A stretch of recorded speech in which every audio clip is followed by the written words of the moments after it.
అర్ధరాత్రి 2:30 ఇప్పుడు టైం అవుతుంది. చూడండి ఎంత ఫుల్ రష్ ఉందో. ధనుర్మాసం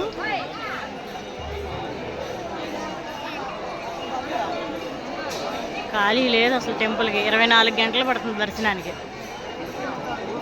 తిరుమల తిరుపతి దేవస్థానం, పెద్ద తిరుపతి. ఇప్పుడే మొబైల్స్ తీసుకొచ్చుకున్నాం అన్నమాట మేము.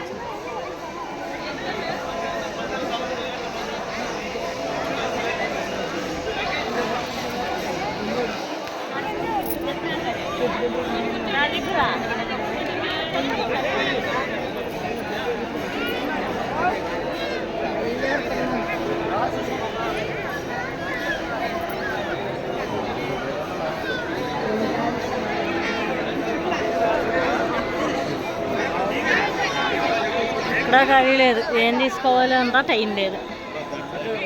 ఛానల్ సబ్స్క్రైబ్ చేయండి ప్లీజ్. Lalitha vlogs 94.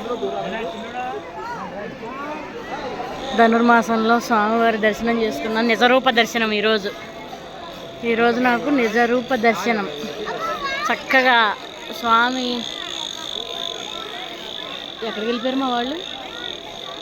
స్వామి నిజరూప దర్శనం ఎప్పుడన్నా మీరు ఎవరన్నా చేసుకుంటే నిజరూప దర్శనం చూస్తుంటే నాకు కామెంట్ చేయండి,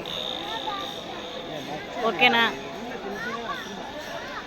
ఎవరైనా కానీ నా యూట్యూబ్ ఛానల్ చూసేవాళ్ళలో, ఈ ఛానల్ చూసేవాళ్ళలో కానీ, ఇప్పుడు ఈ వీడియో చూసేవాళ్ళలో కానీ ఎవరైనా నిజరూప దర్శనాన్ని ఇంతకుముందు కానీ ఇప్పుడు కానీ ఎప్పుడైనా ఒకసారన్నా నిజరూప దర్శనం చేసుకున్నారా స్వామివారిది అని కామెంట్ చేయండి. ఎందుకంటే నేను ఫస్ట్ టైం నిజరూప దర్శనాన్ని చూశాను స్వామివారికి. అంటే నిజరూప దర్శనం అంటే స్వామి ఎలా ఉన్నారో అలానే అన్నమాట. ఒక్క పంచజన్యం ఉంటుంది అంతే, ఇంకా ఏమీ ఉండవు ఒంటి పైన. ఒక పంచజన్యం అలా నిజరూప దర్శనం చేసుకున్నాం అనమాట. ఆ పాదమస్తకం స్వామిని చూశాను, చాలా బాగుంది.